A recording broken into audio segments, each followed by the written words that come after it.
Hello, welcome to the No Way Jose podcast. I am your host, Jose Galison. Today I am joined by Joe and Ace. We'll be talking about the death of Renee Good, the incarceration of James Konkin, and how we are all James Konkin, at least those of us that earnestly watch this show regularly.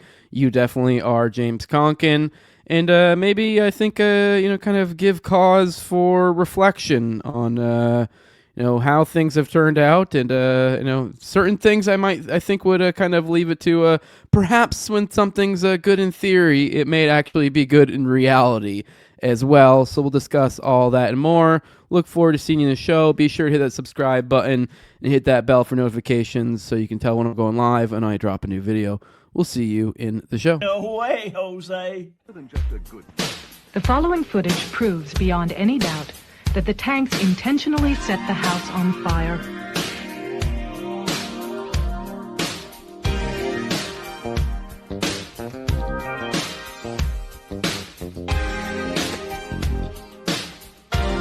It proves that the Branch Davidians were murdered.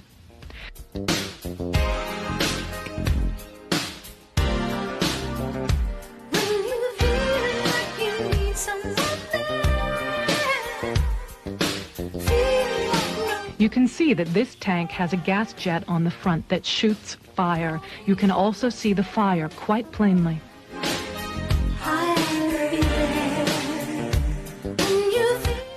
The tank goes into the house twice, and each time as it backs out, the fire at the gas jets is plainly visible.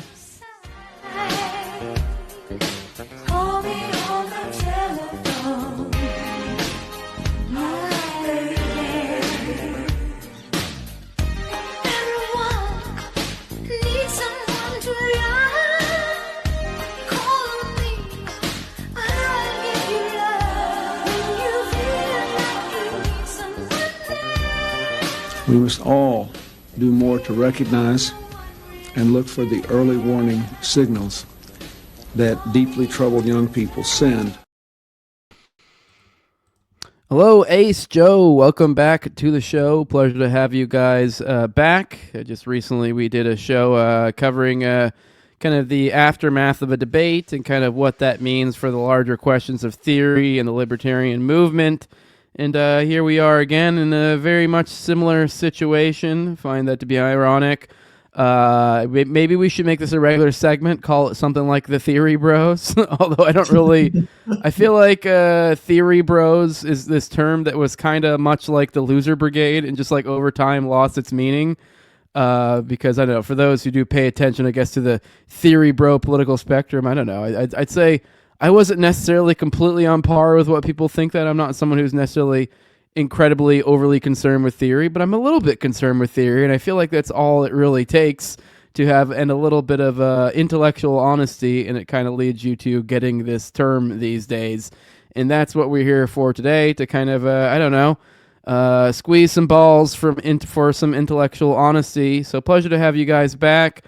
I don't know if any introductory thoughts, kind of I don't know, just kind of vague, the moment that we're in right now, I guess. I find it kind of interesting. I don't know if maybe there's commentary to be had in that and just kind of in the very opaque sense of what we're dealing with right now, I guess. Yeah, I do want to say, first off, Jose, thank you for having me back on. And I did want to say that, to your point, like, even if you're someone who's not interested in theory, I think it's important to be able to recognize that there are people who call themselves libertarians, who you would expect to be people who fall under especially if they consider themselves Rothbardian libertarians, especially those are the people I'm most concerned and interested in. Those people are the ones who themselves are adopting the framework of the theory. So if they're like already adopting that label and that baggage that comes with that label, then I would expect them to at least, care about it to some extent, right? And that's not to say every person who calls themselves a libertarian is necessarily going to be a Rothbardian libertarian. That's, I understand that there are different sects of libertarianism.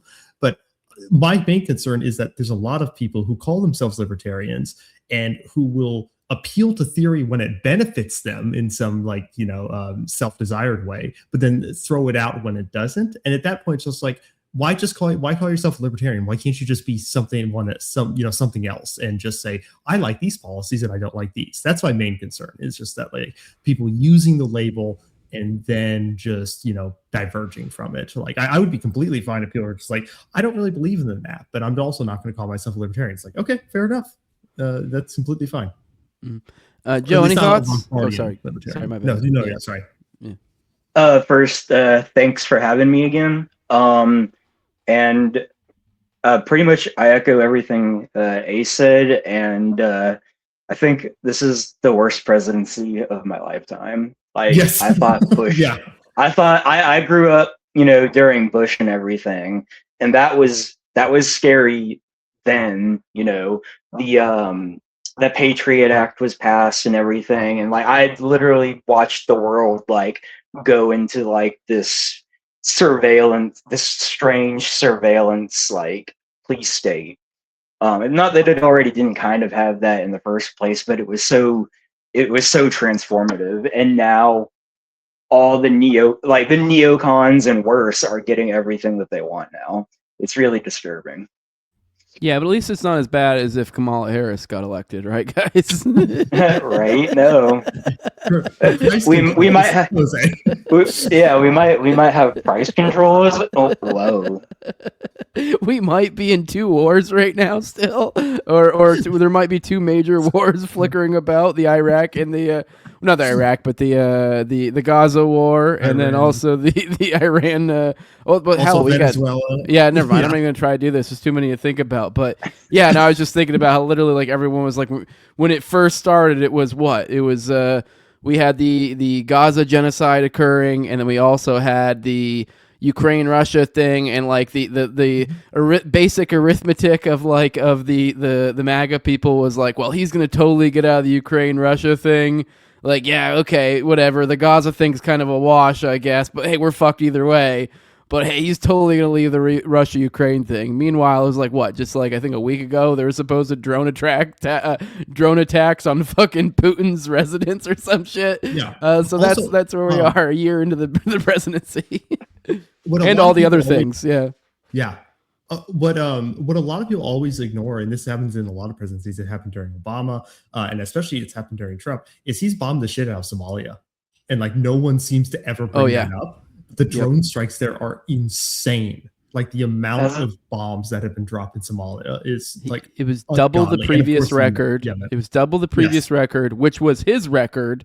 Yes, and then even then it was, I believe, more than all of the other ones, like all of the previous like 3 presidents combined, or something crazy. It's ridiculous. It was insane. Yeah. It was like something near 150 strikes in Somalia. So, but yeah, go on.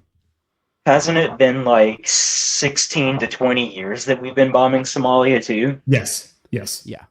Since I was a little kid. So that's because I wonder why they're here. Yeah, isn't it funny though? That's always they say, oh, you want anarchy, go to Somalia. Although no one really says that anymore. But it's like, well, there's a little bit of an issue there. I would like to not be a victim of the U.S.'s foreign policy. Yeah. Thank you.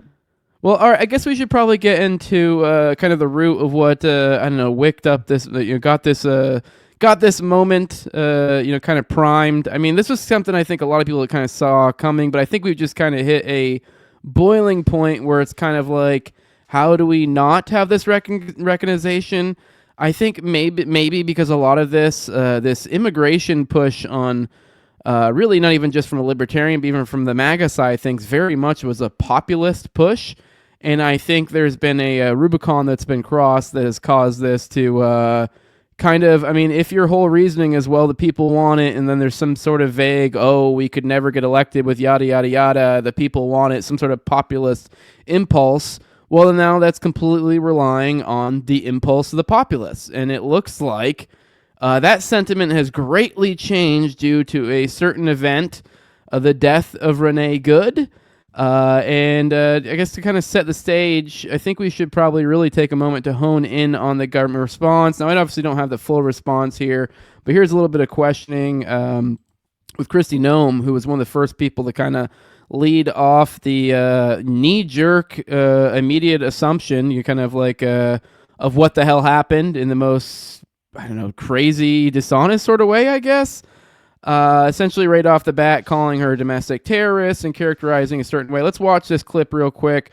Obviously, this isn't the full press conference or anything, but I think this will give you a little bit of a kind of encapsulation of the way it was being framed initially off the bat. This is before we got video, kind of that filled in some of these blanks. And I think this is also why really a lot of people kind of even still are unflinchingly running with dumb shit, because there are somehow still people out there that like just hear the government press conference and don't check anything else out and just take that stuff as fact.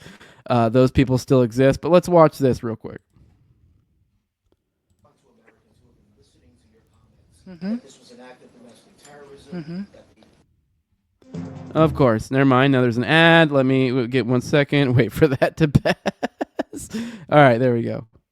Something is in direct contradiction to what they are seeing and watching in the multiple angles that have been released. What I would 24 hours. Are you fucking kidding me? I'm sorry. Google, you are evil. You are evil, yeah, right? David, you gotta be kidding this me. There we go. vehicle was used to hit this officer. How many fucking... All right, this is There's ridiculous. no way.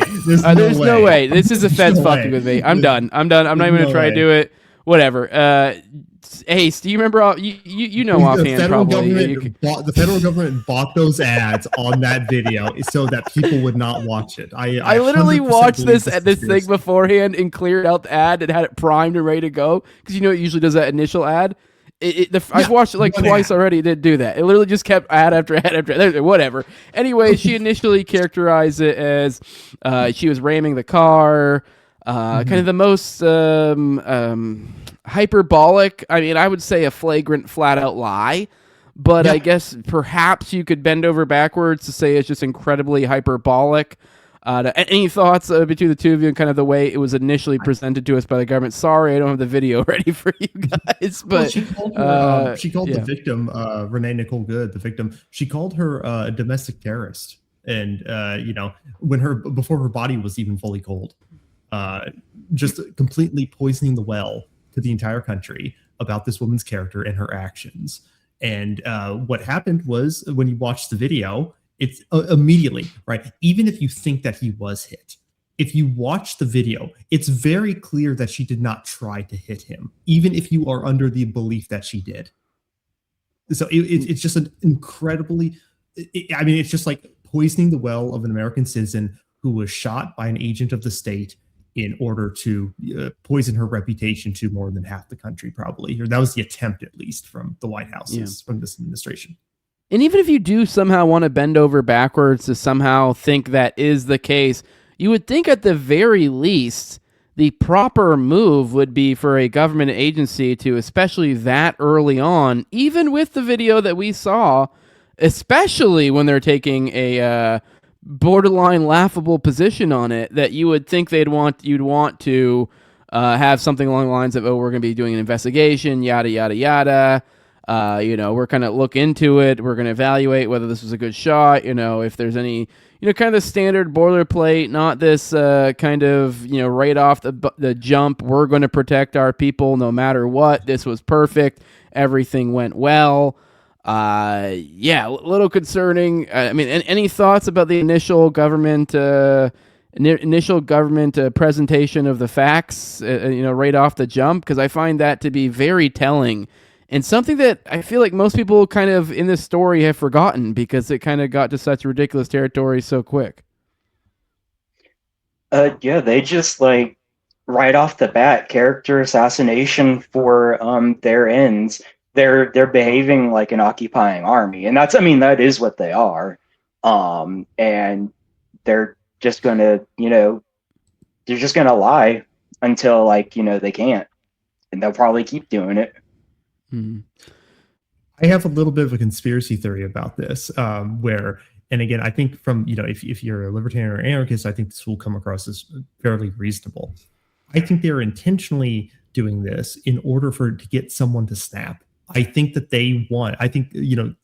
in their motivation, it would be great for them if someone just shot in an ICE agent or something like that. I think they would love that. Because then they could be like, look, guys, look, here we go. See, these are the people we're against. And that would I'm sure they could get some like poll number bump or some like sympathy from people being like, oh well, look at all this violence now. Maybe maybe these people are who the government says they are and stuff like that. Think about sorry, I didn't mean to cut you up, but think about what is this guy's name again? I guess we'll get into him in a second, but there's already been a GoFundMe for this guy. I mean, you hear all these people like, you see all these like, pray for, hope he's doing well, and and it's just like this like over the top, just like filleting of this man that like, I don't know, she killed a woman. So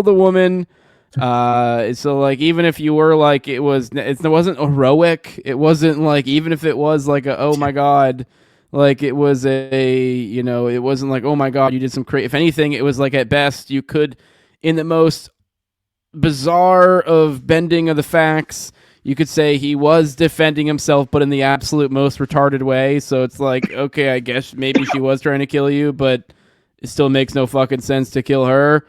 It just defies logic, really. I forgot where I was even going with that. But then shortly after all this, we got the actual video that came out after we'd already kind of got the facts, kind of cloudy a little bit there. Here is it. We'll go and watch. I'm sure most people have probably already been inundated with this like crazy, but I figure for the purposes of this podcast, we should probably at least show it real quick. This one has cleaned up a little bit audio where you can hear her saying, "I'm pulling out." So let's go ahead and watch this. She just waved on. Actually, I'm going to put this at a slower speed so that way we can, if anyone has any commentary on it. It's only an 18-second clip, though. So she waved on the first car. Now here's the cops pulling up. Now, they do have lights, but it's not really marked otherwise. Then you got these guys coming out in just slacks and just kind of vaguely military attire. All of which, from my time being in the military, I still have all this stuff. As I said in my morning show, if I wanted to, I could strap up like this and go fucking throw some lights in my truck and go, fucking hold someone up at gunpoint and no one would know the difference. But let's keep going. See him walk up.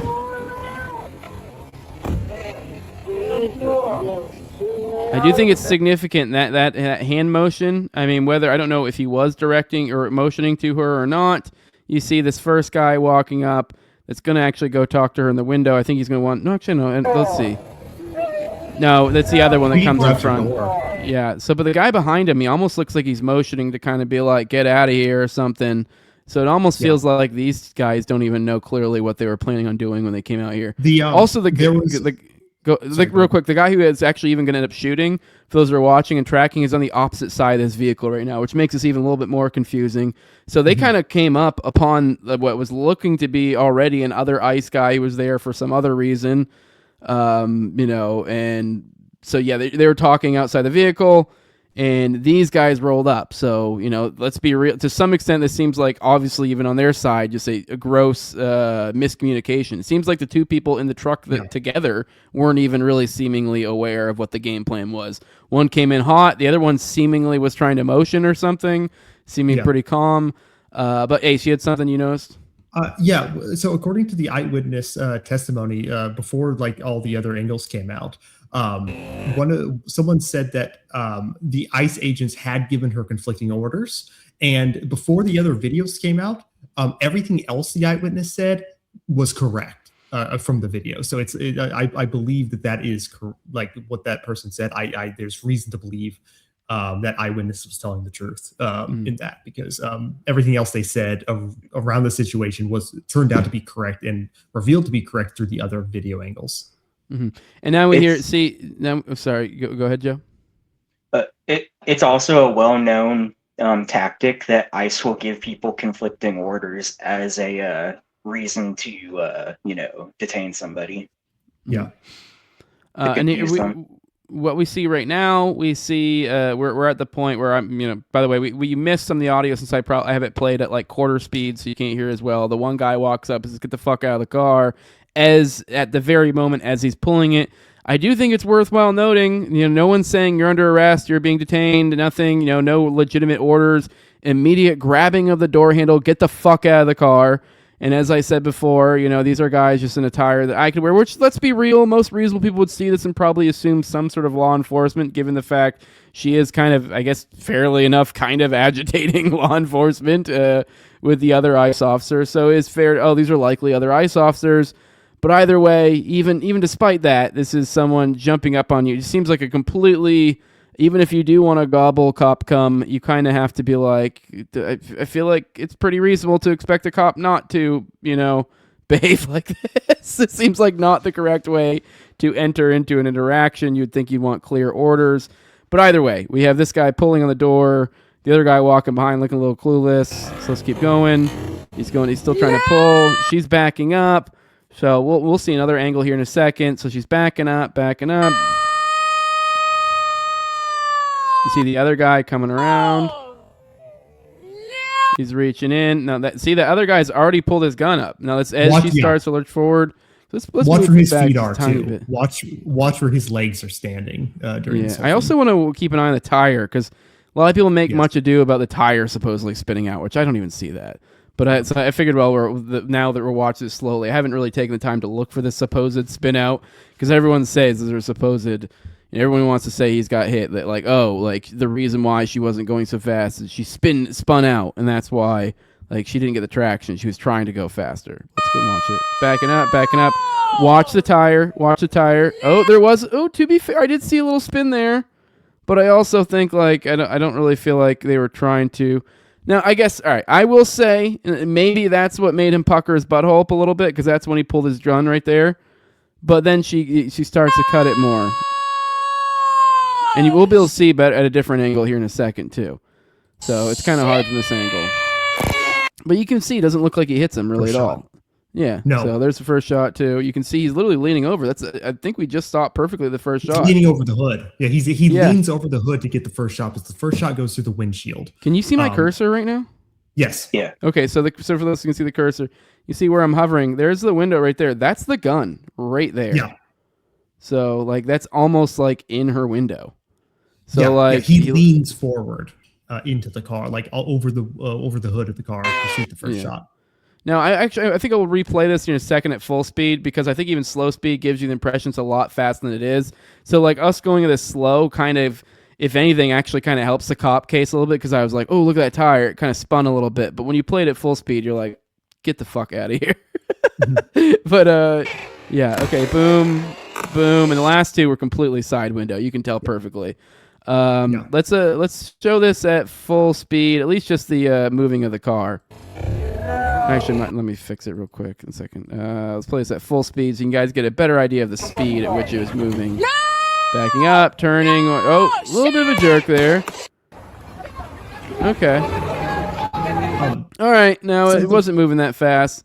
But I will admit, from that angle, I guess I can sort of bend over backwards and see the lurching, how someone could maybe think that. But even if he somehow interpreted that, which I feel like is a wild interpretation of that, it still is, that's retarded to shoot at a car, because now it's going to be an unguided missile careening towards you. Also, I think it's very important to note that he leans over the hood. That's not something you do if you're trying to avoid being hit by a car. It does seem like you place yourself in harm's way there. Yeah. He leans over the hood of the car to get the first shot through the windshield, and then he fires two subsequent shots through the driver's side window. And something to note here is very important is he's holding a cell phone in his left hand while he's shooting. And there's another angle. I don't know if you have that one, Jose, for after this or later on, but that angle shows that I think actually makes his case worse, because everyone's like, oh my God, this obviously exonerates the cop, right? This is obvious. The cop shot in self-defense. From that cop's cell phone video that we saw that everyone was going crazy about over and talking about this obviously proves the cop, was justifying the shoot. In his own video, you can see her turn her steering wheel all the way to the right. Yep. That means that he saw that too, because he's holding the cell phone directly right there. So he sees her turn the steering wheel all the way to the right. So he can't have thought that, she's trying to hit me right now. She's trying to move to the other direction of you. Yeah, I wonder if we can actually see him swap the camera from this angle. Let's see that real quick, because I don't know if you've tried to see that. We can see him draw, but I don't know if we'll be able to see that. So now you see him back there. I don't know if we can see him switch hands. We see him. No, we can't make it. No, but we not do from see him this reach angle. for the gun. From the Yeah, I know. from the other video, you do see it, but not. Okay. Not from. Now, before we move on to the next camera angle, I do think, and I guess I kind of made a little bit of a point in kind of emphasizing how they rolled in. I do think, and I'd be interested to hear you guys' take on this because you guys are far more theory bros than I am, I guess. But maybe I know everyone, this is a libertarian shit, but it is like, even if you do want to accept the worldview of like believing in states and yada yada yada, and you want to come it from some sort of 1776, constitutionalist, whatever, I do think it's useful to, look at things in reality, in like the terms of what they are. And from there, like if you want to justify the existence of law enforcement, you need to kind of realistically say what that thing is. And for example, what we're witnessing here in the realest of terms is an attempted kidnapping that ends in a killing. Now, we can say perhaps if you want to justify cops or whatever, that perhaps you're cool with some attempted kidnappings. But I would think then that the reasoning here should be like, well, you are outsourcing kidnapping to another entity. So they are taking on the risks of this supposed kidnapping. And if they are wrong and this person's not, deserved of kidnapping, and even if they are deserved of kidnapping, to some extent you're initiating aggression, you'd think it's kind of on you to do your best to kind of mediate the aggression to reduce it upon others. Yeah. I think it's completely fair. Like, you are literally initiating kidnappings. You may, as someone out there, think, I want the cops to kidnap these people for certain crimes. And there are definitely crimes out there that I'll go, yeah, fucking kidnap them. I'll help you do it. But at the end of the day, that's what they're doing. And like, unless there's some sort of active threat or something, this is like, we're witnessing a kidnapping from the start. And contextually, everything should be, we're witnessing kidnapping. Now, you may think this is a justified kidnapping for things that she has done, but this is a kidnapping nonetheless, and I think we should kind of be looking at it through those lens. So I think it's very much far more incumbent on the police to behave in a certain way. And I know people would say, well, this would justify I guess an attacking cops or this or that. And you're like, well, yeah. You'd think that would make them all the more reason to want to make sure that this is actually a legitimate threat before they kidnap you. So, I don't know. Any thoughts on that, maybe from like a theoretical type perspective? Is it like, because I think like kind of a lot of people are missing it, and I know they're like, well, that's just because you're a libertarian or a libertarian. But like, even that aside, that's just what this is. Like, you can be as upset about it as you want. This is a kidnapping, and so we should probably understand it through that lens. But any thoughts on that? I mean, you can take it a little more theoretical if you want, but I do think there's almost no escaping that, like, I mean, yeah, maybe from a legal standpoint, you can go say, well, if they're being arrested, they have these legal rights. But at least ethically speaking, you should be like, if you're saying, hey, this is right, this is wrong, that should be your starting point of like, this is a kidnapping. So any thoughts, me, two of you? Yeah, I think, I mean, if private individuals, like a group of private individuals rode up on you masked with guns and started surrounding your car and then tried to yank you out, I mean, that would be a kidnapping itself anyway. Like, if private people can't do that, then like nobody in the government should be able to do that. You have the right to defend yourself. And and I don't even think she really did that besides trying to get away. Like, all she was doing was trying to take a right turn, and they killed her for it. They shot her 3 times. The first shot was already bad enough. Like, what purpose was the other 2 shots for? Yeah, right. Yeah. And I do want to add here too. Let's just take the example of, like, let's say it's someone who completely like just believes that the cops are justified in having this station, this role in society to do these types of things. So some people will talk about, well, the cop feared for his life. He wants to go home, so he's going to make these split-second decisions to do this. And my take is that, okay, even from a non-libertarian perspective, if you're a cop in that position, you're going to claim that you're heroic because you're defending the community, yada yada yada, whatnot. your responsibility should be to put your life at extra risk. It could potentially even be shot to make sure that this is actually, something worth killing another person over. So this whole oh my God, my chakra is misaligned and I feel anxious, so now I'm going to kill someone over it.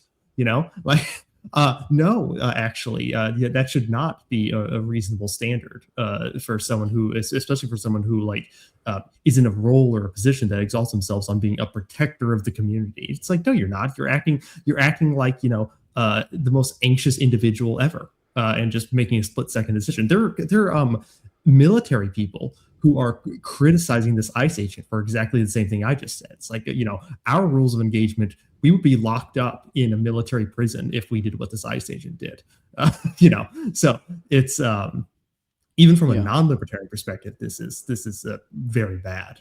Yeah, and I'll go even further. I'll say not only should you be allowed to resist arrest. I know everyone goes, "Oh my God, that descended to madness." I also think not only that, if the cops get it wrong and they get someone who didn't actually commit a crime, if somehow resisting arrest ends up being your only fucking charge, then that means they abducted someone who didn't do anything. And it should be incumbent on them to pay some sort of price. Now, I'm not necessarily a big fan of our current criminal justice system, but if we had some sort of system of restitution or something like that, I think it should literally be on, maybe you could find a way for the police station to pay for it, or the individual police officers to have to pay out. They should be liable for these sorts of things. And I know everybody go, it'd be such a ridiculous ordeal to arrest people. So fucking be it. Right. You want that. You want it if we're in this system, you want it stacked against the state, right? That's the whole idea of the presumption of innocence when you go to court, is that it is stacked against the state on purpose. And I've had some people talk about how, because I've talked about how we qualified immunity is completely unbelievably unjust, and it should be completely removed. And some people will respond, well, cops couldn't do their jobs if they didn't have qualified immunity. It's well, what does that tell you? What does that say about the nature of their job? The fact that they get away with stuff no other person would get away with in any other private circumstance. Exactly. But hey, if they're federal, it'll be okay. Not a big deal, right? All right. Then after that video came out, we had shortly after another angle, the angle that came from the ICE officer. Does anyone remember his name is? I'm forgetting his name. Jonathan Ross, isn't it? Jonathan Ross. I don't need to forget it because especially once they made a big hoopla about, oh no, you can't dox him. It's I'm going to remember his name even more. So this is public information. Jonathan Ross, the man who murdered Renee Good. This is his video from his angle. And keep in mind, this is cell phone. This is not body cam. This is a cell phone. So exactly, which is important. So this is cell phone. This is coming from Jonathan Ross. Now this did come after we mentioned the hasty response from the administration. J.D. Vance even got in the mix. Kind of going back and forth, getting all sassy online with some people, and kind of made himself out to be a fool, got ratioed a bunch of times, looking ridiculous. And right then, you're kind of when it was at its peak of administration looking kind of silly, then this thing dropped, and then every one of them kind of came out oh, see, we told you, And to be fair, I guess both sides, if in the both sides ism of this, kind of did the same thing. But I would say one of these sides is actually correct, and then a murder did occur. So, but yeah, I mean, now I will say, if you were oh, this proves us correct, and being they're probably some obnoxious, lesbian leftist or something like that, or whatever negative way you want to characterize them, this definitely did a better job of, kind of painting that picture. That's for sure. Filled in a lot of blanks people didn't have. And I think somewhat fairly, the left got a little bit alarmed by, you guys found her to be more guilty once you realized she was more of a lefty. And I can kind of sympathize with that, especially as much as I've been called a libtard lately. It's well, a little freaky, but this is a video that supposedly exonerated it. This gives us a little bit better of an idea of what's going on at this moment. I believe there was I think we even see behind it, but it looks like maybe there was a broken down ICE vehicle or something. I'm not entirely sure. Even now, I think some of the details are cloudy, and there's been all sorts of misinfo, disinfo thrown all about. It's pretty, and that itself is a whole other line of commentary. It's been kind of, frankly, a little disappointing how apt everyone's been to run with clearly obvious bullshit. I feel like I'm being gaslit on a massive scale. Yeah, it's wild. I've lost a lot of followers recently over being pretty tepid about all this, honestly. But let's go and play this. By the way, I do have this on 75% speed, so that way it's a little bit slower. So your view of reality is a little bit distorted.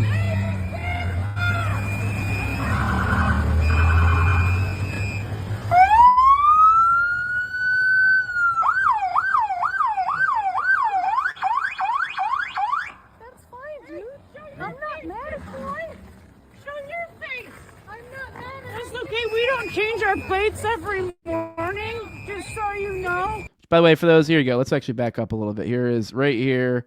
You can see. Here's him with the phone, just to prove anyone who wants to say otherwise. Here you can see in clearly a reflection, him holding the phone. That's okay. We don't change our. It's also probably worthwhile that I think likely why they're doing this is because there is kind of weird legal whatever. So I think it's like recording the plates, just kind of recording everything for legal reasons, I think. Plates every despite the fact seemingly not caring about it that much. morning, just so you know. It'll be the same plate when you come talk to us later. That's fine. U.S. citizen, former fucking president. You want to come at us? You want to come at us? 75% makes everyone sounds drunk, but let's keep going. He switches. Right there, just a second ago, he switches holding the camera. If you notice, that's his hand grabbing the camera with his phone with the other hand. And this is like right before. I bet you almost a step after we'll see him start stepping in front of the car. So let's go and watch this. So I said, go get yourself some lunch, big boy. Go ahead. Out of the car. So here now he's hearing the. Wait, did you see the exchange? Because I missed that. Let me see. Let's go back. Was it back here? Some lunch, big boy. Go ahead. Was it before or after this? What are you asking about? You're talking about the changing of the hands. That was before that. That was before that. That was a few seconds before. Okay, right here. Keep going a little more. Boom, boom. There we go. Right before that. Right before that. Yeah, I went too far. So okay, watch so it's this. even. Watch. Look, there's his hand. Grabs it with the other hand. Go get yourself some lunch, big boy. Go ahead.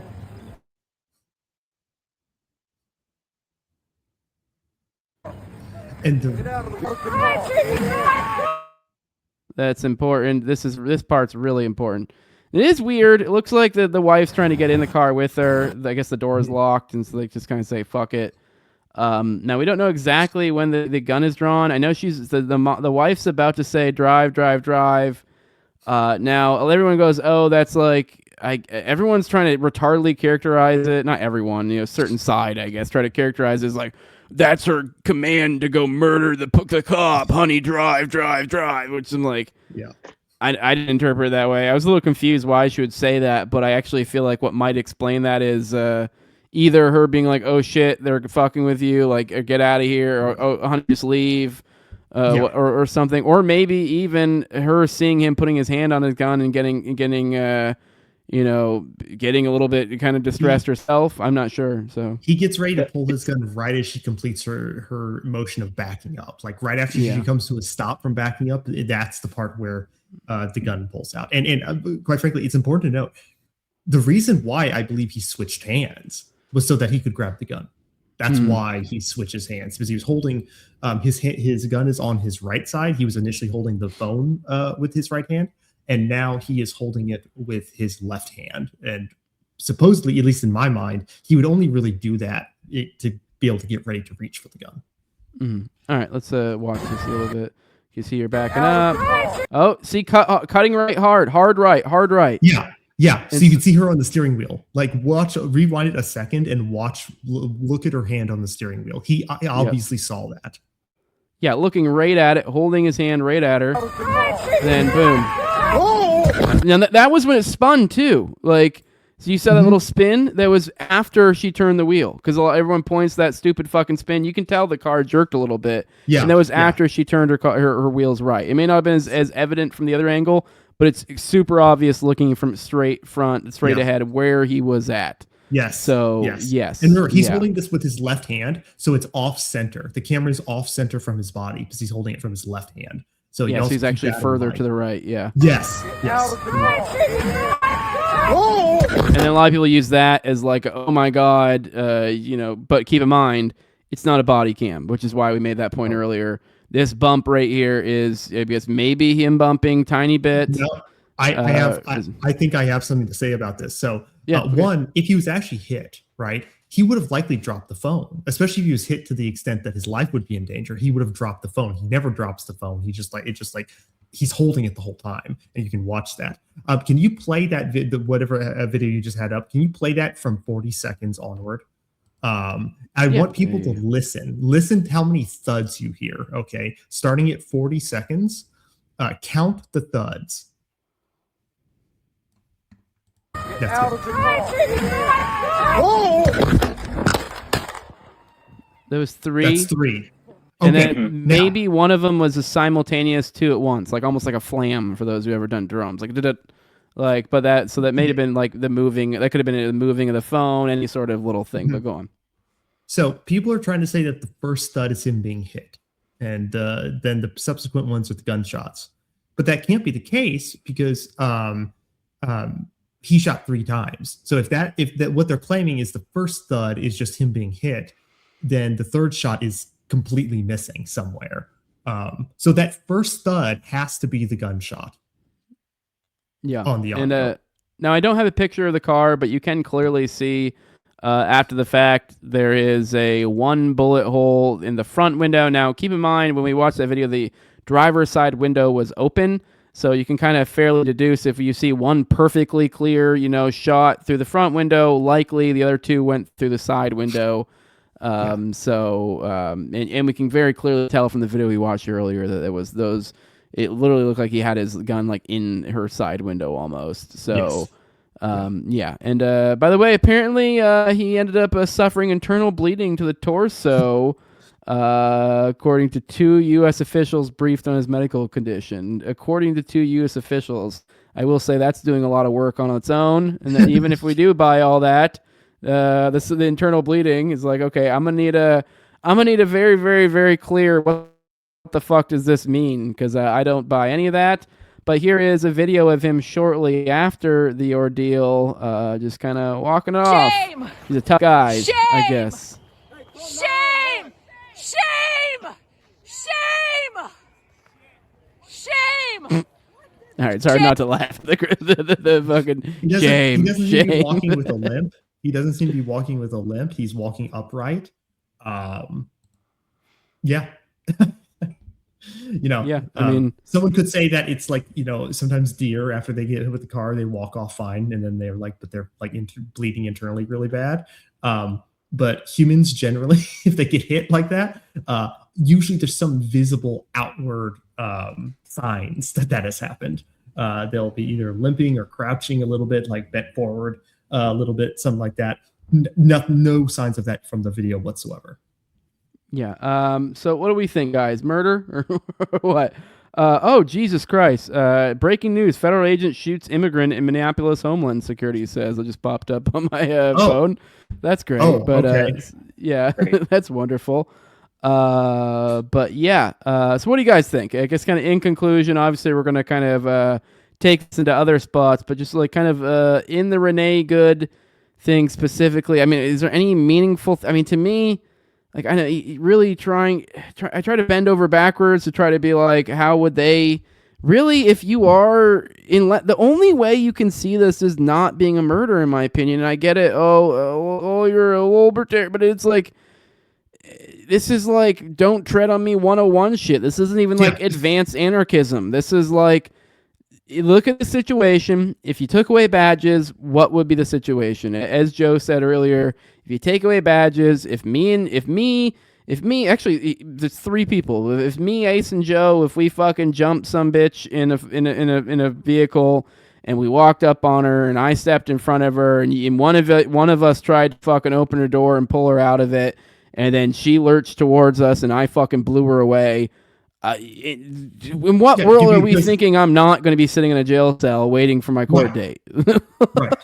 Yeah. And you guys are being some sort of accomplices of some sort. Yeah. I mean, maybe there's some, if anything, the interesting legal question would be more you two guys than it is me. Like, me is just like, dead to rights, you killed a bitch. There's it's the only defense they can have, people who are just like not libertarians here, is just to say, well, the state gets to kill you in ways that no other person gets the right to do. That's really it, right? And in terms of legal, like, what do I think is going to happen? I've spoken to my friend Dean, who I co-host my show with, our show, and he thinks there's a chance that he gets away with it, legally speaking. Oh, yeah. And I think that's probably right, just because I tend to think that I tend to think whenever a state agent kills someone, the state is going to side with itself, and it's the norms and precedents are sort of stacked in their favor. So quite frankly, unfortunately, I think that there's a good chance that he's just going to get away with this. Ethically speaking, this is murder. 100%. Yeah, and like on the legal side of things too, it is I agree with you. I mean, but currently, right now, we're in an interesting conundrum.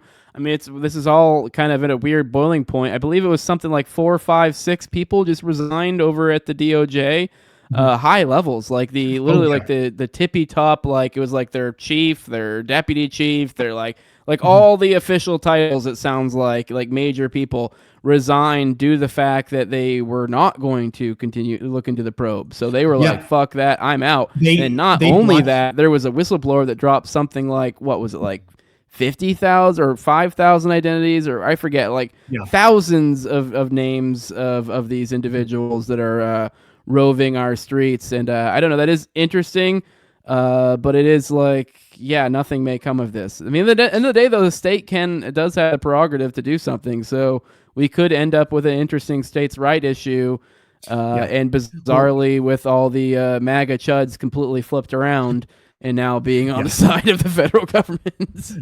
Well, I don't remember if it was the DOJ or DHS. I think it was DOJ. Blocked the Minneapolis from actually even seeing any of the evidence to even be able to pursue charges.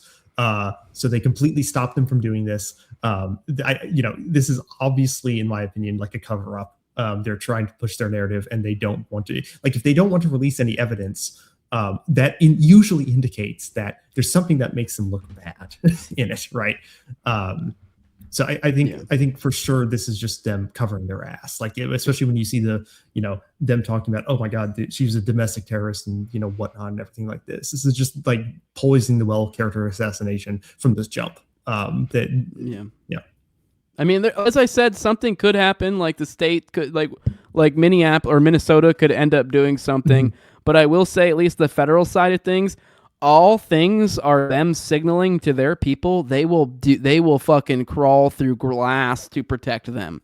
That is what they are signaling to their people right now. Like that, they have Stephen Miller just recently, he had made an appearance basically in the most explicit of terms, being like, you have the full and utter government federal authority to do anything. If anything anyone touches you, it's a felony. Anything at all to do with you, you have the full and utter authority. Just the most clear-throated, you are the state. It couldn't be any clearer. You can do whatever the fuck. I mean, it doesn't say you can do whatever you want, but it's kind of heavily implicit. And we have JD Vance.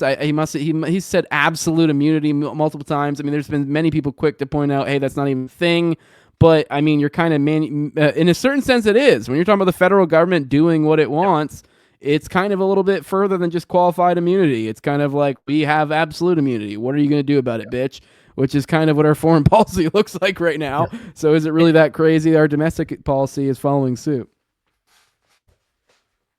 Sorry, it sounds like you want to get something there, Ace. Go ahead. Yeah. No, I wanted to give Joe room to say anything he wants, but I do want to make one quick thing on this topic real quick, which is that a lot of these ICE agents are just random people. Quite frankly, in my opinion, with psychopathic urges, pulled off the street, just complete randoms, given I think like 40 days of training or whatnot. Less training than 50K cops. signing bonus. Yeah, right. Yeah. That's completely true. That it's literally random people. Like you can literally express that you despise ICE and like everything. Like I don't know if you saw. Or it was either earlier today or yesterday. Was that Slate? Somebody, they this lady. I think she's got Antifa sympathies and everything. She was able to join. Yeah. They're just letting people that whole recruitment campaign that they got going on, like they're serious about it. Like, you want to come round up illegal immigrants? Here you go. Yeah. They have less training than cops, and I'm not a person who thinks, well, it's mainly a training issue, which is why cops are violent. I think it's state incentives and just the type of people who are attracted to that job. But certainly having less training than a cop is not something that is going to be good necessarily, given how we know how bad cops can be. Just random people who we don't know who they are. There's no identification towards these people. They're just masked agents of the state for anonymity purposes. They just have the legal license from the state to go around and harass people and even kill them if the state says they can. Yeah, we were talking before the show that was on Christy Nome's podium. It says, let's say, one of ours, all of yours, which yes. There's been a lot of people having much to say about perhaps it having some historical lore, perhaps the Nazis. I don't fucking know. I've seen a couple of other things along these lines. Either way, like regardless, it's like you don't even need that. Right. I did look it up. So there were some. I couldn't find where that was an explicit like Nazi saying. I did find something similar in Spain in the 1930s was something I did find where it was a similar phrase. But even if we ignore that, just like you were saying, it's like that is like just saying collective punishment, right? That's just saying, hey, to me, that's like I can't think of another interpretation, quite frankly. Like even if I wanted to give the benefit of the doubt to these people, which I don't, what other interpretation is there? Like one of ours, all of yours. Like what? Yeah, that's collective punishment. Yes, that's an insane thing to have on your podium in the United States as well. Right. Yeah. And now, in regards to the thing that happened in Spain, I don't remember the details, but one person did something and they destroyed that town or city. So that was in Czechoslovakia. It was the Nazis. There was some village in Czechoslovakia where I guess one of the Nazi officers was killed, and they just wiped out this entire village. They sent the women off to concentration camps, and they killed every man and boy in the village. It was Nazis for sure. I read that it was just some other fascism thing. So the phrase, I believe, there's a similar phrase that came from fascist elements in Spain in 1930s, but there was an actual incident of the Nazis collectively punishing an entire village for killing a Nazi soldier. Yeah. Okay. Yeah, and now we got these jackbooted thugs in the streets. We could spend time going through all these clips, but if anyone's been on social media, at least my feed lately has been pretty filled up with these. Maybe it's a matter of having different feeds, being in different worlds, but I've been getting a lot of these. I wasn't really too aware of what the situation was on the ground, but we are getting lots of these people just breaking into houses, abducting people seemingly willy-nilly. I mean, just the most absurd, over-the-top stuff that, the sort of stuff that Alex Jones was, wigging out about like a decade ago, that ironically his audience is all for now. We're in a bizarre world. And then to kind of drive this point home, one of ours got James Konkin. Apparently now we're at the point where Fed posting will get you. If they can't get you in all the other more over-the-top fun ways, honeypot you, or find some plant some stuff on your computer, or find some thing you did in the past and blackmail you, or give you some money. Well, they could just look into your past and misconstrue some things to make it seem like you said things that, let's be real, I don't know. I looked at things this guy supposedly said, and they weren't even really that bad. So, it's very concerning for someone like me. Basically, when I say I am James Konkin or we are James Konkin, at least for me speaking, like anything he's been accused of, I've done that, if not worse. So, which is kind of been astounded by a little bit of the some of the people's reaction I've seen of kind of like, well, you shouldn't be Fed posting. Like, yeah, okay. I mean, to some extent, sure. Like, don't get me wrong, I'm a big Fed poster, but maybe you could say it's not prudential, but at the very least, it's like this is supposed to be free speech, right? And even then, though, even for not prudential, it's like if you're in this movement, like if you're someone that me and you have ever vibed in any way, shape, or form, you've almost certainly done this. Like, yes, right. Like, and in many different ways, and to the most like ridiculous of degrees.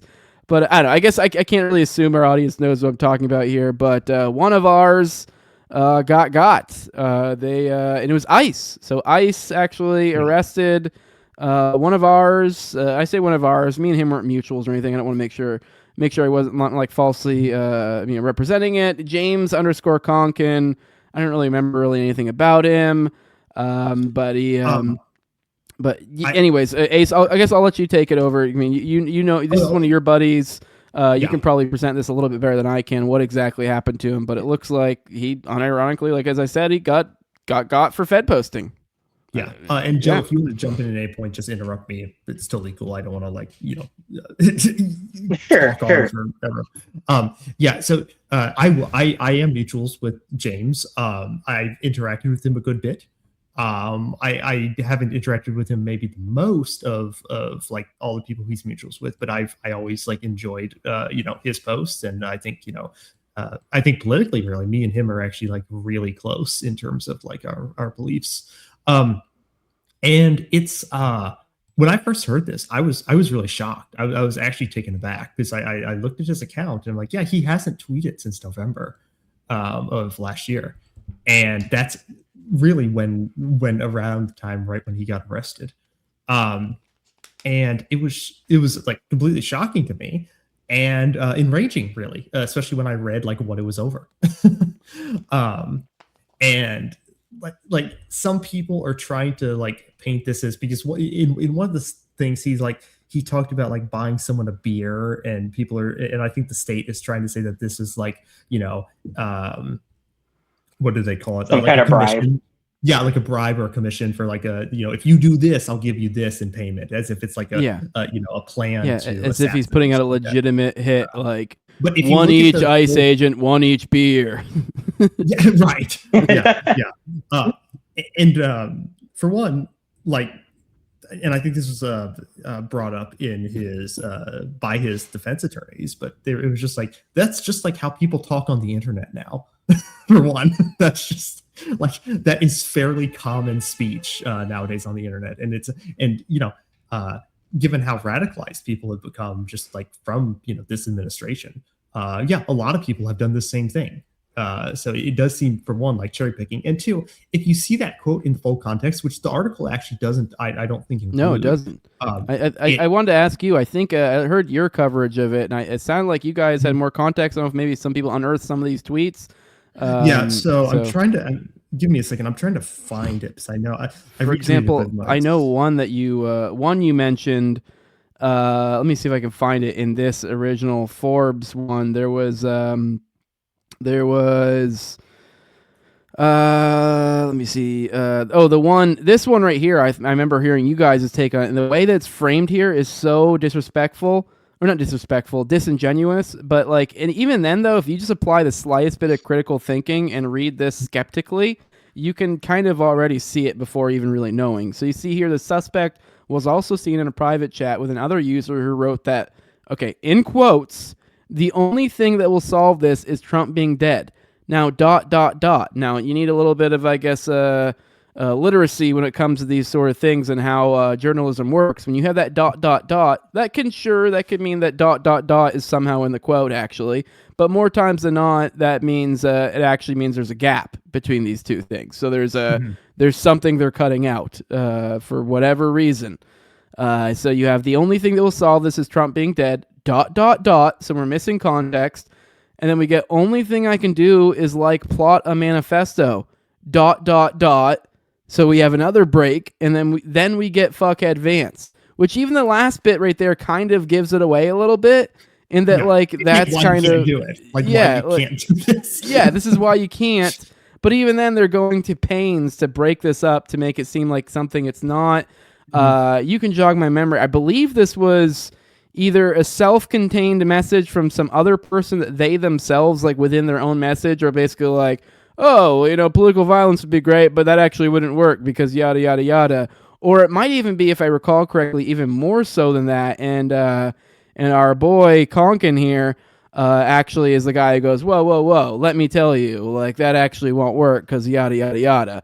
Which, I mean, either way, regardless of that, like, we've all been that guy. Like, I can't tell you how many conversations I've had, some fuckhead and some GC is like, what would be great? Political violence. I know everyone goes, oh, that's a Fed or whatever, but no, it could be a young idiot. I mean, let's be real. A lot of people buy the Kool-Aid of all that 1776 nonsense, and that is what they tell you you're supposed to do. If you are a true American patriot, you're supposed to, water that tree of liberty or whatever. You got to overthrow it. So, like, if there was ever a time, so my point being is it's not that crazy.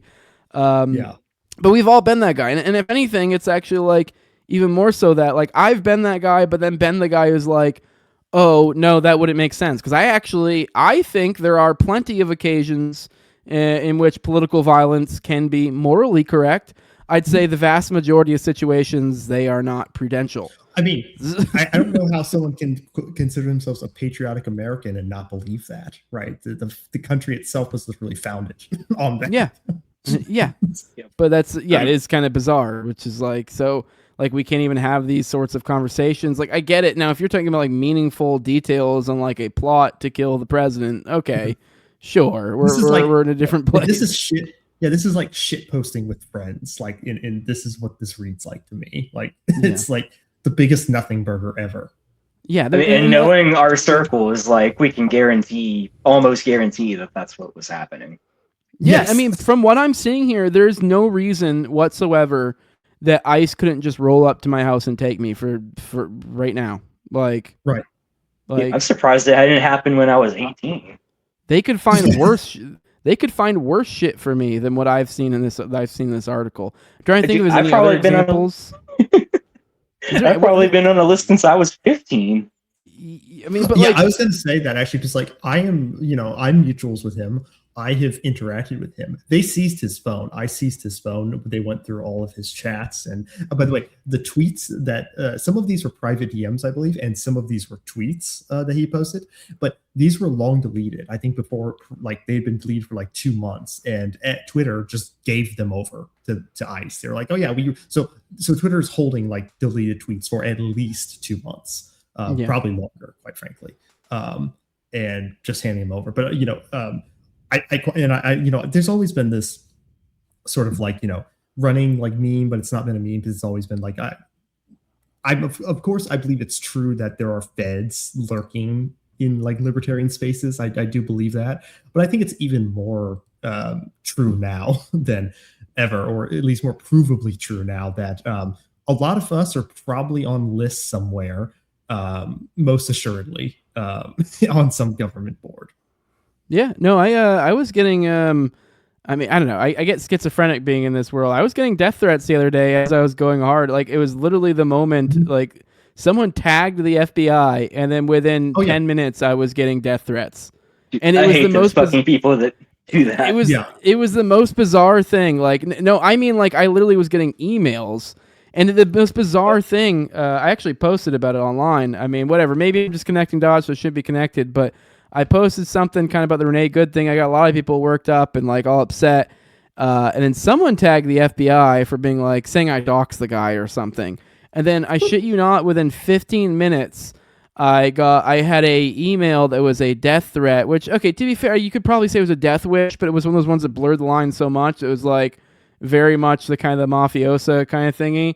Kind of like, I'd love to see, blood dripping out. Like literally kind of like, that sort of like, you're going to end up just like Charlie. Like literally like written like it was from like a left winger and like for some tranny shit, like upset about some tranny shit or something, which is weird to me because I mean, I guess I had said something recently, so I guess it could be. But anyways, it seemed like it bizarre to me. Like as the right wing is very upset at me for speaking my mind about the Renee Good thing, I have death threats in my emails from some person who announced themselves by name.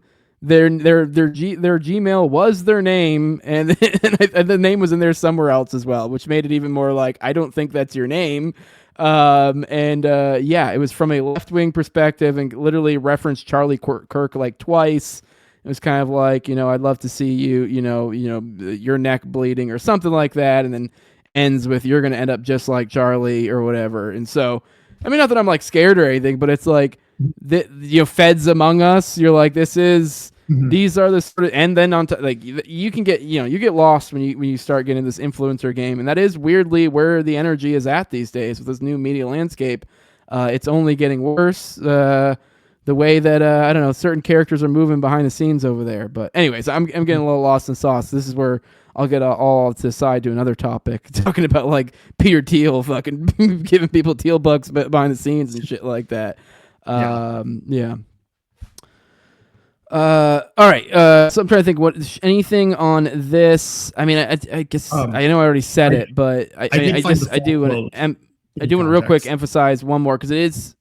I know, it's funny. Like might all be on lists and stuff, but it really is. I hazard anyone to read this article and honestly tell yourself this couldn't apply to you. Like. Yeah. Like I haven't been one who's fed posted in a while, but like been fed posted like this. But if you were looking at my internet history from like 2020, like, or especially when I was like into Boogaloo memes and stuff, like it would be this, but way worse. So like this, I literally could go to jail right now for what this guy has gone to jail for. And this is on the backs of ICE nonsense. This is because they're saying. Apparently this is directed at ICE. Now, to be fair, I never really was someone who's too worked up about ICE. I was never like really my target of ire, so I guess maybe it wouldn't apply to me. But I mean, any red-blooded American, you swap out that letter ICE for ATF, and I think you can immediately get what I'm saying. Like, oh no, they lead off this article with the only a good ICE agent is a dead ICE agent. Well, if I guarantee you, like the majority of my audience has probably seen somewhere and thought, hell yeah, the only good ATF agent is a dead ATF agent or something like that. Right. So, yeah. Sorry, you're going to say something, though? No, I sent in the DMs, I sent the full context for that one tweet that the article kind of left out. But also, I do want to say, so there are I was speaking to Dean, who's a lawyer, who's my co-host, and there are competing legal precedents on the First Amendment. The old precedent, all of this would have been completely legally justified. All of it. Everything he said would have been obviously legally justified. There are new precedents that could possibly pose a danger to his case. So it really is up in the air.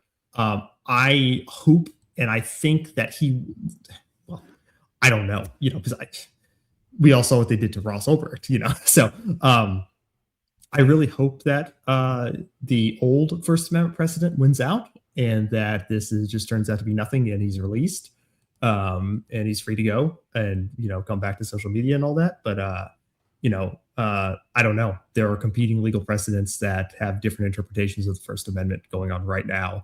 And it really hangs in the balance of which precedent is going to sort of be used here when applied to his case. Yeah, here is this is funny enough. This is from Fakertarians. That's a blast from the past. It says, here's the quote in question. If you think this is actually soliciting murder, it says, I have some oceanfront property in Nebraska you may be interested in. All right, here's the quote. It says, amnesty plan where all illegal immigrants get to stay, and if you kill an ICE agent, and he puts legal under my plan, I buy you a beer. Like, obviously, that's a joke. Like, that's not solicitation. Yeah. Yeah.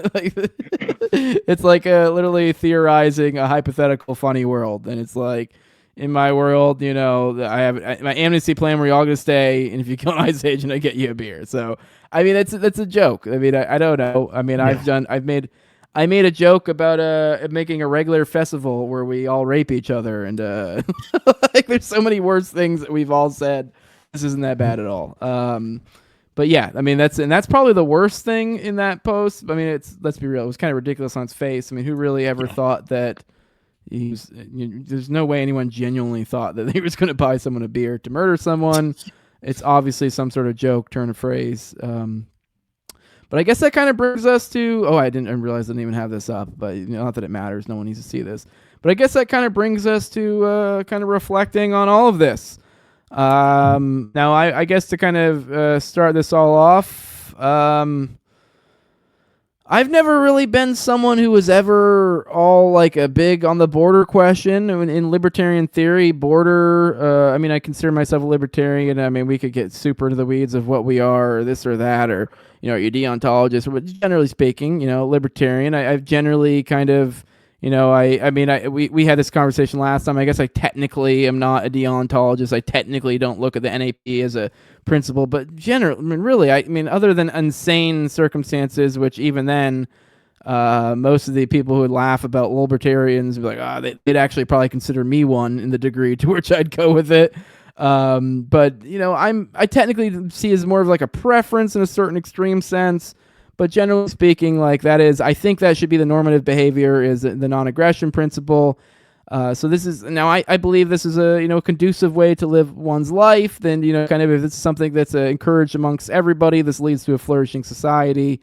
And so this is kind of a very basic principle or preference, if you want to put it that way. And I think it's pretty clear with this immigration issue, this is where there became an issue, where it's like, how do we understand this as not being aggression? I know there's some arguments that some people make for, somehow being the proper libertarian position, utilizing, some sort of Hoppian type framework or something, which maybe we'll get into that in a second. But I mean, I even then, I always kind of was a little bit hesitant about that. I mean, I love Hoppe's probably my favorite theorist. I mean, of all of the works. But even then, it kind of I forget even then what even his specific take was on immigration. But it's not even it's not even like people are pushing for Hoppe's version of immigration anyways. So it's kind of almost irrelevant. But even then, I always kind of, it just seems like it doesn't make sense. I mean, hell, on its very face, just, the government, if you're giving them a task, incentives are what they are. They're going to give you the worst possible thing for the most amount of money. So on its face, it's kind of why would we entrust them with this task? So whatever. But either way, my point being is it's I've always kind of struggled, but I kind of understand the argument from perhaps a bordertarian, but I've always it's kind of weak. I know there were pushes for debates and stuff, and it weirdly always ended up seeming to evolve into, there never seemed to be an open border versus closed border, even though I feel like that's kind of a misframing of terms.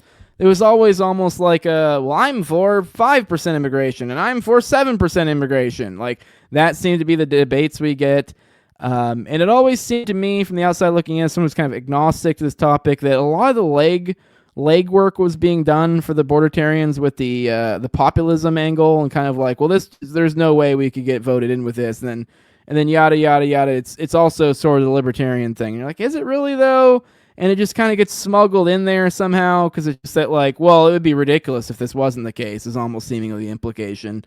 And I think perhaps, given as a lot of the legwork is being done by this populism impetus, I think we're seeing a very much a pushback with that right now. We're seeing the polls are looking very, very different. The populism energy is no longer in the pocket of this.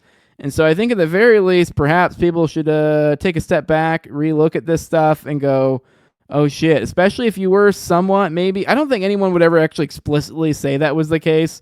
So maybe I'm being a little bit disingenuous here, but I that's me trying to do my best to try to understand where these people are coming from, I guess. Is that somehow you took some sort of populist, this is a political winner or something, but here we are, and that doesn't seem to be the case.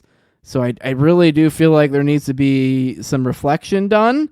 If you were someone in this party that you push for, you believe in things like the non-aggression principle, and you take value in being consistent in your thinking and believing this is what leads to a flourishing world, but for some reason it just doesn't work here, or you find some cockamamie way to make it work. I don't know. At the very least, I think people need to sit back and think about this. I mean, I'm someone who always, like I said, I'm agnostic about it, but I always kind of was like, like everything, my incentives, like, if you think about the path that I walked, I should have been like, if I wanted to grift or whatever, I should have gone right along with all this stuff. But it was just always kind of like, I think it's just missing some crucial component, the actual facts, the actual theory that backs this up. And I never really felt like I ever got that. In fact, it felt like kind of the opposite. The only arguments we saw to the contrary was like, well, that'd just be ridiculous. That'd just be, what do you want to do? Nothing? Goofy. Yeah, that'd just be goofy. I don't know. I guess I don't know exactly what I'm trying to get at. I mean, I guess maybe we can, I don't know. I guess Ace, do you have any thoughts on kind of this, kind of reflecting back on how we got here, and maybe because I don't really know how we don't, given the current moment, some people don't have a moment of self-reflection. It's kind of like the chickens have come home to roost, I really think. Yeah. I have a lot to say here, but Joe, do you want to say anything? Because I've talked a lot this episode. I don't know if you want to go first, maybe. Just regarding theory type stuff, mostly. A lot of this has all, it's come from Hoppe and, the paleo libertarian strategy regarding, immigration. But, I've gone back and forth on it. I used to not really have an opinion, but I got into Mises, Rothbard, and Hoppe probably sometime around like 2017 ish, and Hoppe, I've consumed all of Hoppe's stuff, and I was pretty much convinced of his border argument, although it was an uncomfortable position to take. But as the years have gone by, I've done a lot more reading on theory and everything, and I no longer find that Hoppe's restricted border argument valid.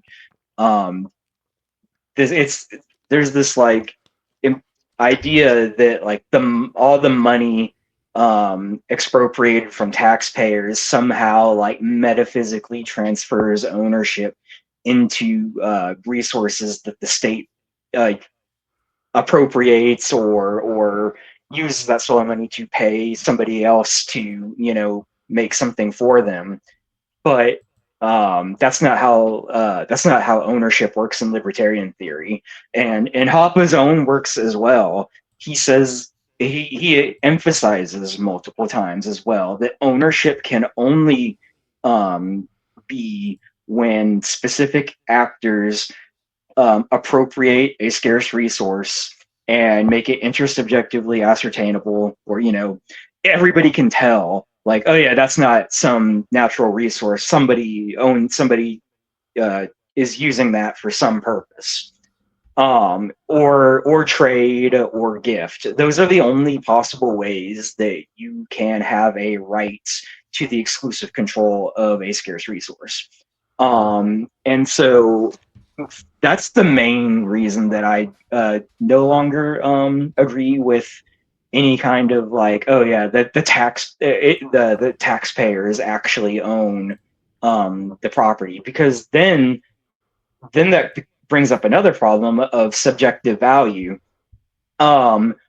When even just two taxpayers, they're just two people and they were getting robbed and the money was being put into something. When what if both those people wanted to do something different with that thing?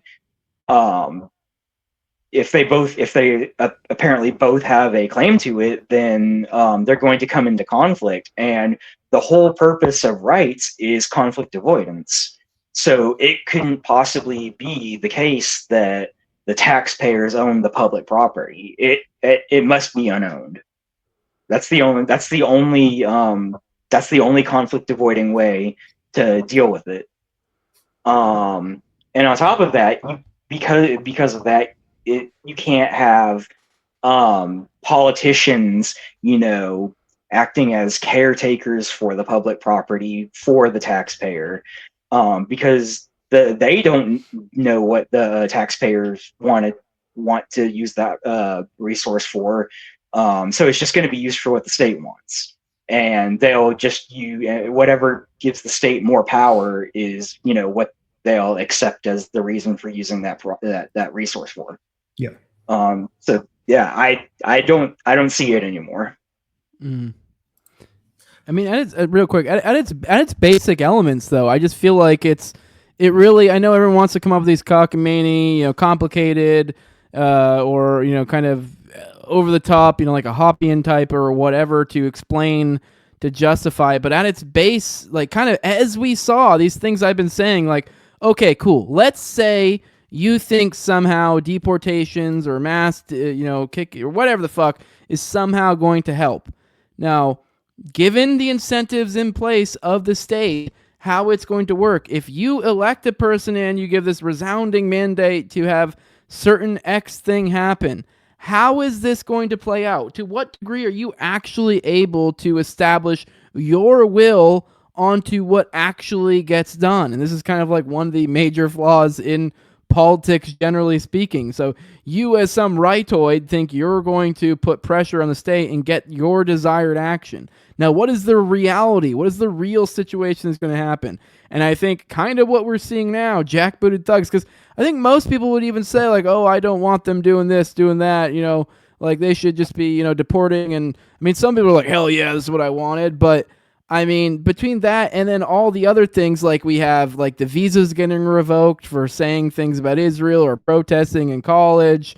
I mean, like, so you don't even really get what you want, and you're probably souring the public. So even if you are some border warrior, it's like you're kind of creating the police state that's going to get you. I mean, everyone's all concerned about losing the midterms because the Democrats are going to come in and destroy them.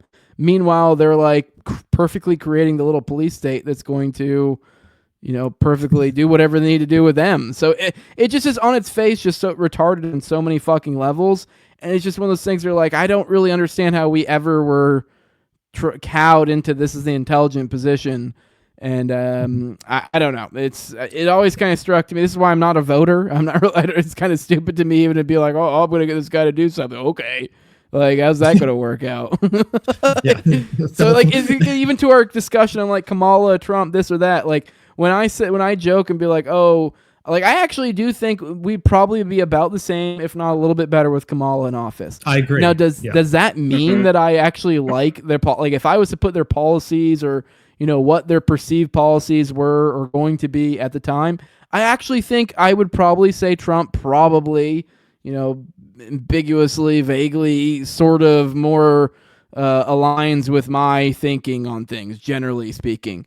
But it's a matter of what actually happens. Like, if you elect a Democrat in office, what happens? Like, it's this counterintuitive thing. Ironically, if you're a rightoid, it's actually usually probably most times in your benefit for a left-wing president to get in there, especially if you have like the House and everything else is right-wing. It's actually probably a better situation for you and your rights and all these things. And I think we probably would have had a very similar thing with Kamala. But I mean, that doesn't mean I like her better. Right. Like, and it wasn't even just the fact that Trump won. It's the fact that he got the House and the Senate as well. Right. That's also a big major thing as well. But on the immigration topic. So this is a pet issue of mine, admittedly. I've thought about this position for years, and I was never satisfied with Hoppa's position. And there's a bunch. So I wanted to find terms first. When I say open borders, all I mean is a no policy where the state does not restrict people from crossing the border. That's all I mean. I don't mean any added things after that. It has nothing to do with what the immigrants do. Oh, so you want the state to cart in thousands of immigrants, Ace? Right. Yes. Is that what you want? That's exactly my position. Yeah. So that's what I mean. And the opposite of that would be the opposite of what open borders is, which would be closed borders, is the state restricting immigrants from crossing the state's line. So that's all I mean. I mean them in a very thin, limited sense. And I do have some like rapid fire arguments I just want to list off here. The first argument that I would say comes mainly from Rothbard in the late 80s, which is this idea that, we want to approximate justice, and the idea of this is we treat public property as if it's private, right? This was one of Rothbard's later works, and I forget the exact title of where this comes from, but I've read it multiple times, so I apologize. Or no, What to Do Until Privatization Comes. That's it. And Rothbard proposes this idea that, well, we should just treat public property as if it was private. That's the main crux. There's a problem with this. There's an epistemological problem, first off, which is that we do not have any knowledge about how a private property owner would run any particular piece of private property that they own. There's not some like normative sense of, there's not a normative like fact about how one's property ought to be used outside of just non-aggression, right? So someone could own their property and they could say, okay, no guns, right? Someone approximation that's going to be interpreted by state actors, but go on. Right. Yes. Right. Exactly. So if we're going to say that, that we should treat public property within the United States as if it's private property, well, there's a lot of people who would say no guns. Okay, so does that mean if the state's going to approximate, does that mean people are now no longer allowed to carry guns on the public property? Right? That's what that would mean. If we were libertarians and that was the position, libertarians would have to support that policy. That's just a direct fallout of what Rothbard would be talking about here. Or also COVID restrictions, right? You can't enter public property without being vaccinated. So there's all these things that if the people who are arguing for immigration restrictions are serious about, it wouldn't cohere with their other beliefs, like unrestricted gun ownership on state land, or being able to go outside during COVID freely. They would have to accept all these other positions, but because they don't, it indicates to me that this is a position taken not from a commitment to actual libertarian philosophy, but they have their own interest in pushing these positions. Another one with Hoppe's thing, which Joe talked about a moment ago, is that libertarians have this theory of title transfer that comes from Rothbard and William Evers, I believe is his name. I know it's Evers. I think it's William Evers.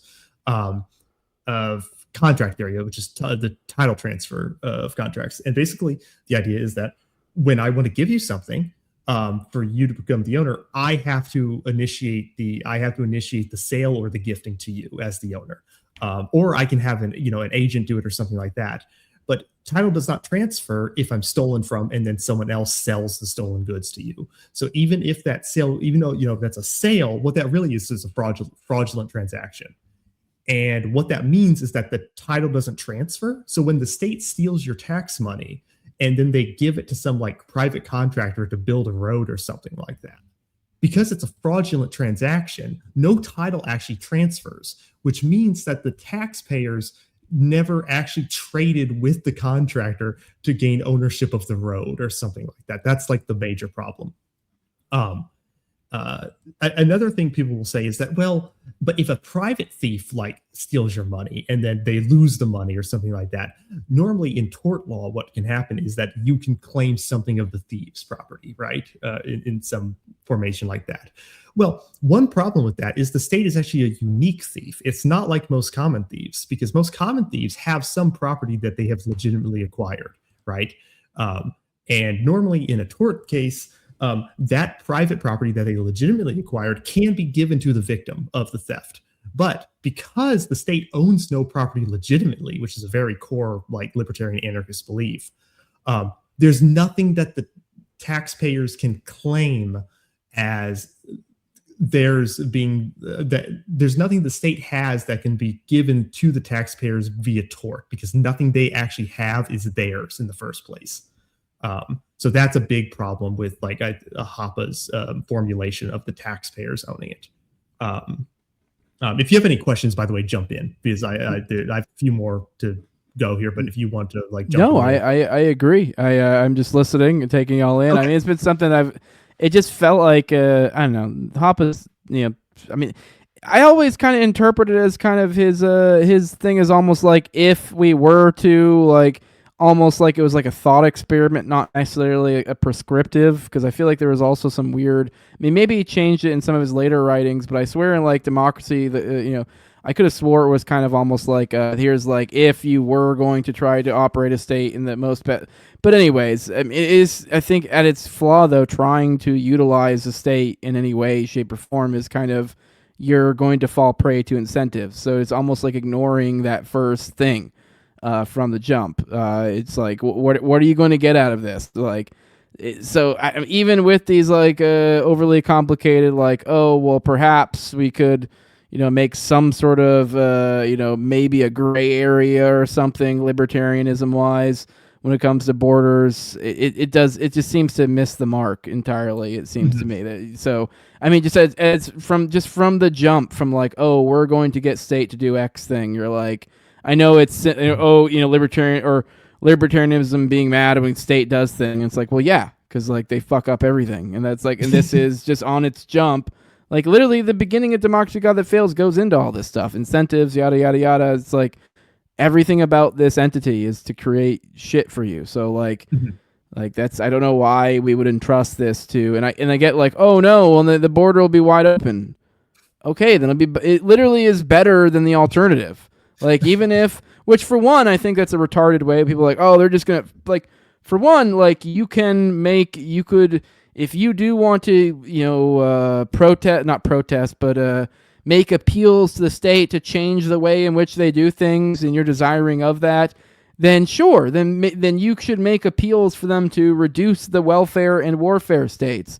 I feel like it makes, because that's trying to get them to have less power. But if you're trying to entrust them with more, and I know a lot of people are like, well, this is kind of like law enforcement, but I'd actually say the same thing about law enforcement. I think you should be trying to draw them back as well, because, I mean, I think I've utilized 911 like once in my life, and even then, it was for a medical emergency. And so, like, a cop, if anything, the cop was fucking annoying.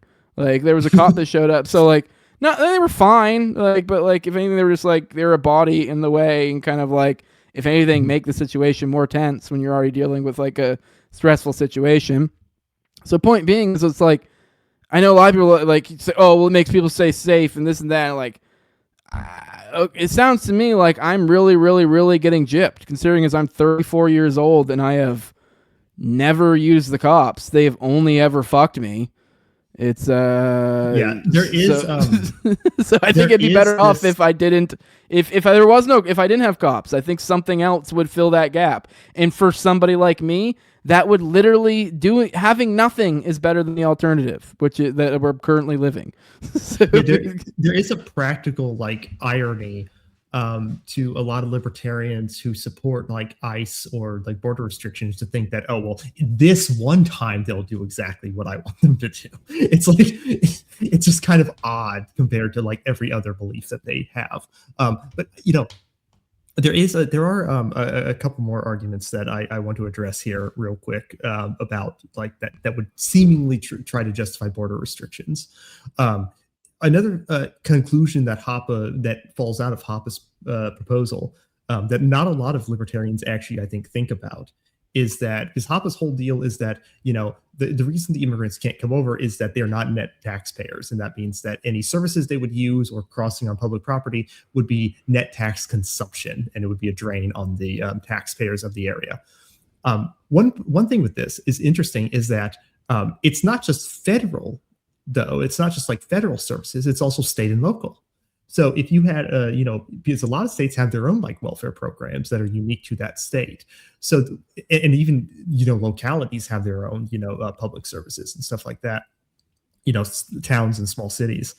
So if that was the case, that what Hoppe said was correct, it would actually bar people from traveling to other states and potentially even towns or cities, right, in other areas. Meaning we would essentially, because what we would be doing is if we imagine that you're a net taxpayer in your state, you're not necessarily a net taxpayer in another state. So the same argument that would bar immigrants from entering the country would also bar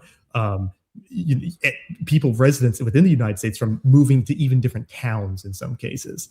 And a lot of libertarians do not want to bite that bullet, who support border restrictions. So that's also another like incoherence with their own policy. Another famous one is the welfare state. They'll say that, well, we can't, Milton Friedman's famous, argument that you can have open borders or you can have a welfare state, but you can't have both. Well, one issue right here, imagine this. And I've gotten criticism for this argument, but I still think it's good. I still think it's good, and I still use it. If the argument is that we can use force against people who would, in some sense, gain like welfare services or state services through taxation, and that's a justification to use force on them to prevent that outcome from happening, well, I don't see a reason outside of people finding it icky to then oppose procreation restrictions. After all, children who are born into the country benefit from state subsidization, such as schooling, and in other locations, healthcare, or in some cases, the more kids you have, the more welfare benefits you get, things like that. It seems that there's no real good principled justification to say, well, yeah, why can't we just stop people from procreating by that same topic? And that's something libertarians will not bite the bullet on 9 times out of 10. But I think I do think it's the same. Now, some people will say that, well, but yeah, the immigrant chooses, but it's like, okay, but the parents are choosing, right? Even if we want to say, well, the kid is innocent here because they didn't choose, the parents are still choosing.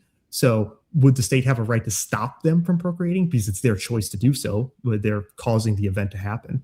I think, quite frankly, if you buy into the idea that the state has a right to restrict people from entering the country, that also has to apply to children if they want to remain consistent.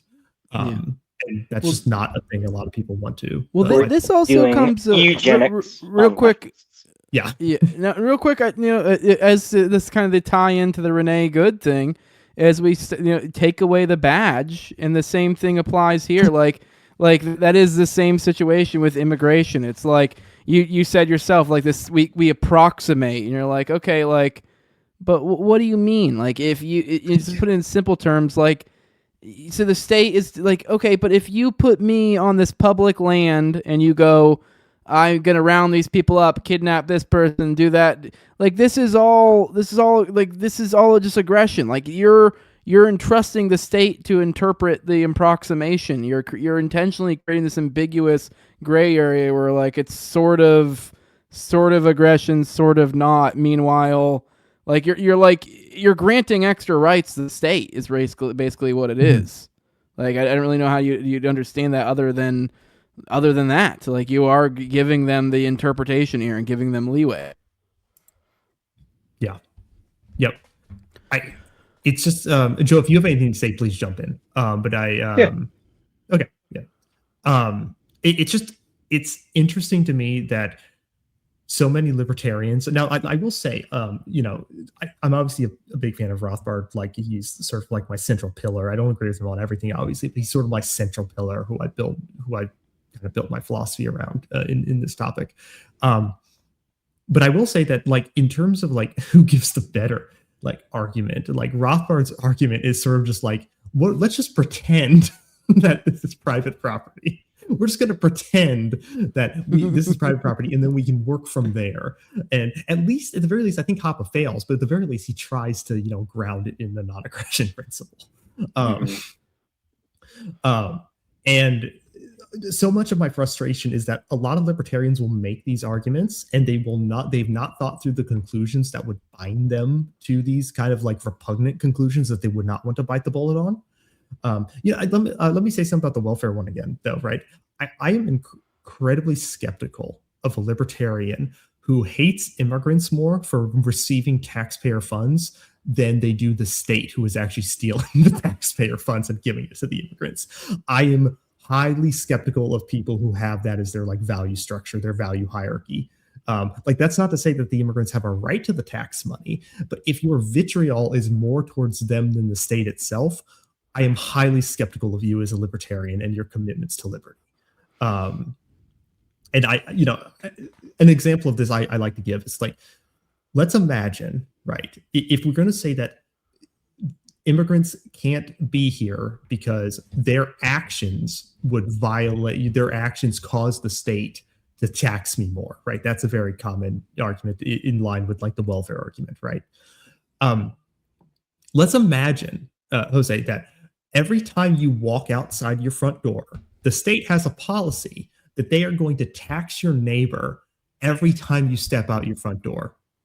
Now, this is obviously the state using your action, your right. You have a right to step out your front door, using your right to create a victim. By you're not creating the victim, but they're using your action as a reason for them to then tax your neighbor, right? Now that's obviously very unfair to your neighbor. They're being taxed from. It's not, they're being aggressed upon. But would that suddenly make it illegitimate for you to step outside? I don't see why, because it's if something is your right, the state deciding that, okay, next time you enact your right towards something, I'm going to create a victim. That's not your fault, right? Now, maybe you don't want that to happen. Maybe you would not walk outside your house as much, but at the very least, you are not the one causing the aggression. In the same way that if an immigrant is here, while they don't have a right to the taxpayer money, they don't have a right to take the taxpayer money. If the state suddenly just starts taxing people more in order to try to give those immigrants benefits, the mere taxation is not the immigrant's fault. It is the state's fault. And a lot of people will try to place the blame on the immigrant. And the initial taxation is not the immigrant's fault. All right, we're getting a little late in the tooth here. I need to start wrapping up, get to bed. But I think we've kind of come to a crescendo here. But I guess maybe just kind of final thoughts. As I said, I do think we've had this weird moment. As I've said, this has been there's like these two issues that have always been like kind of a craw in the mouth of libertarianism. It's the borders and abortion. Abortion, I still give far more like, okay, there's actually intellectual like. Whereas, like, borders, it's always just kind of been like it was just missing that, like, it really isn't there. And I think as we said, like, yeah, we have a few libertarian thinkers that made some sort of cases for it, but I do feel like they fell flat. And I think for some reason, this political go-around, a lot of the Libertarian Party and the Libertarian movement got seemingly co-opted by this this impulse. And I think it's been... I don't know. We've had notable people calling for things like mass deportations, and I don't really know how to. I mean, what is that other than calling for the state? That we're seeing the videos coming out of Minneapolis. Like, to be fair, I guess they're cranking up and they're going to 11 with it to make a show of it. But even if they were doing it nicely, this is still, as we said with the Renee Good thing, this is you. Giving the state, the ability, or giving them your consent to kidnap people, at the very least. So, I mean, I don't know. You may be like, these people shouldn't be here. Now, now they are here though. Like, you mean like, so more in the sense of like, in a perfect world adjusted for, not the previous administration supposedly, which I think they probably did, carting in over $1 million subsidizing immigrants coming in. Sure, maybe in that abstract sense they shouldn't be here, but they are. And so you're advocating for violence against them? It really is kind of simple. For what? For these people, and a lot of people characterize it as an invasion. I'm sorry, that's just fucking retarded boomer slop. Yeah. Like because that is this like allusion to a coordinated government invasion. Like if there is that, it's your own government and they're doing it through the welfare state. And then you're like, well, I'm gonna empower the police state and that'll help that fucking problem. You're like, okay, that makes no fucking sense. But I don't know. I guess between all of you guys, final thoughts. And there's a lot to kind of process. This is just a weird moment, especially given what it's taken to get here. And you kind of look at it in retrospect and you gotta go, what the fuck? So I don't know, thoughts between you guys. And then I guess we'll do plugs and we'll get out of here. This has been a really disturbing last couple of weeks, to be honest. We're Trump is also threatening to like invade Greenland and like take it over. I think we're involved in whatever's going on in Iran now, on top of, the whole country, or the whole country is mostly divided on like a very obvious video of a ICE agent shooting a lady in the face 3 times. I don't think we're in a good spot, and I think libertarians who who actually care, they need to be like, speaking out and being radical. They need to be trying to read theory and like, argue the people that want like ICE going around rounding up people so we can somehow have some libertarian, utopia once that's achieved. Like, we need to get these people back on the right track. Yeah. Yeah. Ace. Yeah, it's been absolutely horrific to watch these videos. You have mass thugs going around, assaulting people, like, kidnapping them, and killing them in some instances. It's horrific, and I don't see how any libertarian who is serious can look at that and think, yeah, that's fine. Right? There's a serious cognitive dissonance if that's an actual libertarian, and they think that's just fine. That I think real quick, not to cut off your final thoughts, but I guess something I've been wanting to kind of drive at a little bit is just like, even libertarian aside, because it does feel kind of like a little gay, like a libertarian this, libertarian, like even that appeal aside, like just an appeal to a better world, and whether you want to say that's morally, I'm not. I really think that's kind of almost the same thing. Like, making a moral claim of something being good or better, like in a certain roundabout sense, you're also making a claim of that being preferable. Like, yeah, maybe you can say in a high time preference sense, certain good actions can or bad actions can be positive for you in the short run. But at the end of the day, I think in a low time preference sense, this stuff is bad. Like, yes. So like morally, economically, everything. I know everyone goes, oh, these people invaded, they're here, there's that. Oh, you're just some bleeding heart. You want to... No, I want to stop the fucking bleed. Like, this is making things worse. We're weaponized. We've like almost over doubled the size of ICE. So like, and we're paying way more for these people. Like, they're not just going to go away. So like, we are paying for this. All this stuff is things we are paying for. We're making the situation worse. Yeah, it's become like the third most expensive government organization, I believe, last time I checked. It's absolutely absurd. They're basically like a paramilitary group running, roughshod in American streets. And the fact that anyone can look at that and think, yeah, I like that, or I voted for that. Like, I quite frankly, I've never seen such sadism. Maybe like the only other like instance I can think about in terms of like domestic sadism, it's like the American people are like bloodthirsty in terms of like bombing other countries. But in terms of like domestically, I can't think of another time in recent memory outside of like right after 9/11 and the treatment Muslims received from American people. It's really bad. Like, a lot of people are incredibly sadistic right now, and they seem to love watching these thugs just attack people. All right, Ace, where can people find you at? Ace_Archist on Twitter.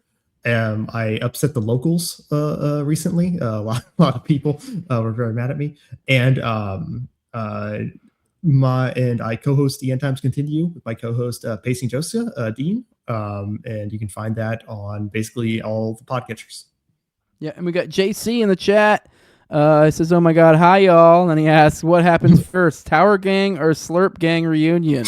That's a fun one we have there. Now, to be fair, I don't know if I'm opening an old wound. I have never got into the weeds of whatever the hell happened in your breakup, and I don't expect you to drop it all on the table now.